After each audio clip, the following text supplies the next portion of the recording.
in the immediate aftermath of the South African War, the British Army had to pretty much completely reinvent itself.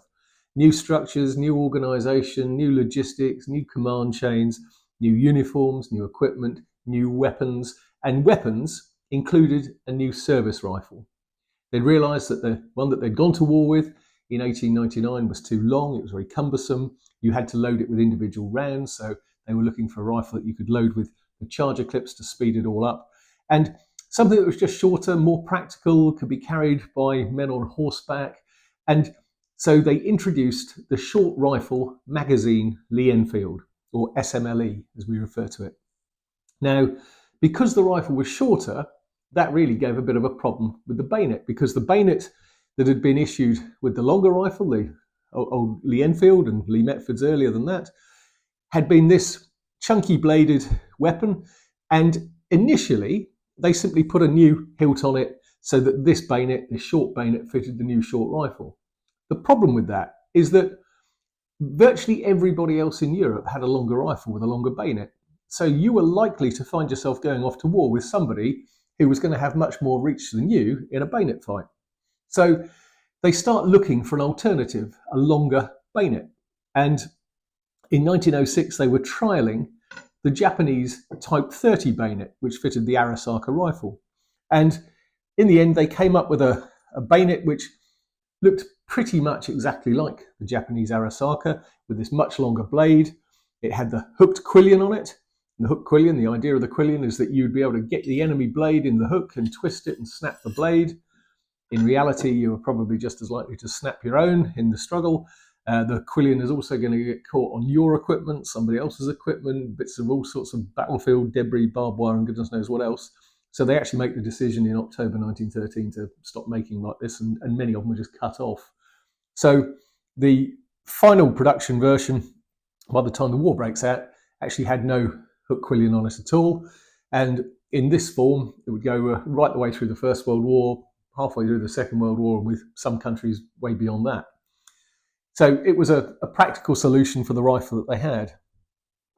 The 1907 patent bayonet was approved in January 1908, and at the time, most bayonets were stamped with unit marks and numbers.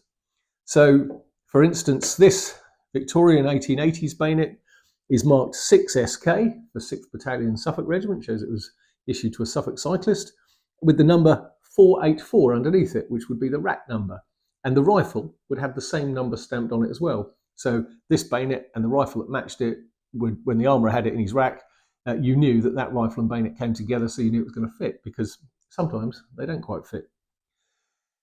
When the war broke out, the practice of unit marking bayonets gradually fades away. There's an initial flurry among the Kitchener units. A lot of those are units stamped. But by the time you get to 1916, 17, 18, it's actually quite unusual to see stampings on the bayonets from infantry units and artillery units, etc. This particular 1907 bayonet, the one with the hook quillion, was made by Wilkinson, as in Wilkinson's sword, and issued in March 1909. But of particular interest is the unit marking stamped into the pommel. It's stamped WR, which stands for Worcestershire Regiment, with a rack number of 743. Now, the Worcesters played an absolutely vital role in 1914.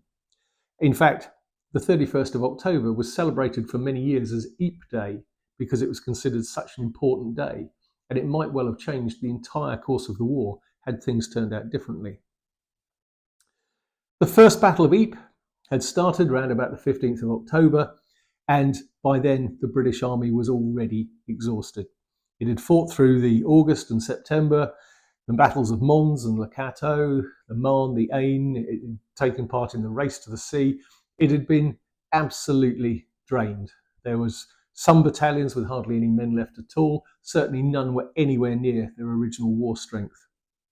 The 7th Division had arrived and been pushed straight into the front line, the last of the regular divisions until others had been brought back from other parts of Empire. And in order to make up the numbers, cooks, clerks, bottle washers, pretty much anybody that could hold a rifle were being pushed into the line. The cavalry had been dismounted. They'd had to leave their horses way behind the lines. They were all sitting in rudimentary trenches with their rifles just waiting to hold the enemy off when they attacked. And the trenches themselves were just scrapes. They were very, very shallow ditches in very, very soggy, waterlogged fields. The 31st of October dawns, and the situation is grim. The British line stretches up across the Menin Road through the village of Gheluvelt, and the German bombardment starts very early in the morning. And some British soldiers said it was the heaviest bombardment that they'd encountered up until that point in the war. A lot of the stuff that came later was much worse, but it was certainly the worst that they'd seen up until that point. And a lot of British troops were literally blasted out of their trenches on the forward slopes on the ridge. As the village was gradually captured by the Germans, the British were falling back, and the South Wales borderers found themselves in the chateau gardens at Gheluvelt. In the meantime, the British really had only one battalion left in reserve, which was the 2nd Battalion of the Worcesters, and Sir Douglas Haig, who was commanding the corps in the area, he was pretty much out of contact. He was down at the White Chateau down the road. He'd got no idea really what was going on. So the local commanders made the decision to use the 2nd Worcesters as the only available reserve. And they set off across the open, and their target was the spire of Gheluvelt Church. They were told, head for that and you'll be heading in the right direction.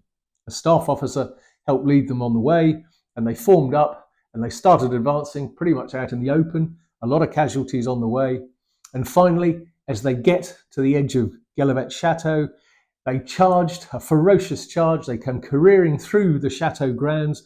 The Germans, who by then thought it was pretty much all over by the shouting, who'd started to mop up prisoners and started to rummage in buildings around the chateau, see what they could find, suddenly saw this charging mob come careering towards them, panicked, dropped everything, and dashed off out of the chateau grounds and pulled back, because they obviously thought it was a massive British counterattack coming, instead of what it actually was, which was just a couple of hundred fellas of 2nd Worcesters with shiny bayonets. The South Wales borderers obviously were very pleased to see them, and there's no doubt whatsoever that 2nd Worcesters saved the day. The Germans did pull back, and it was much later they realised that really there'd been no need. Had the Germans held their ground, there was no way that a tiny handful of Worcesters were really going to turn the battle. But they did. And so all those years later, Ypres Day was remembered and commemorated all over the place. And even today in Worcester, they still have Gheluvelt Park, and there's a memorial to the Worcestershire Regiment, the Gheluvelt Memorial.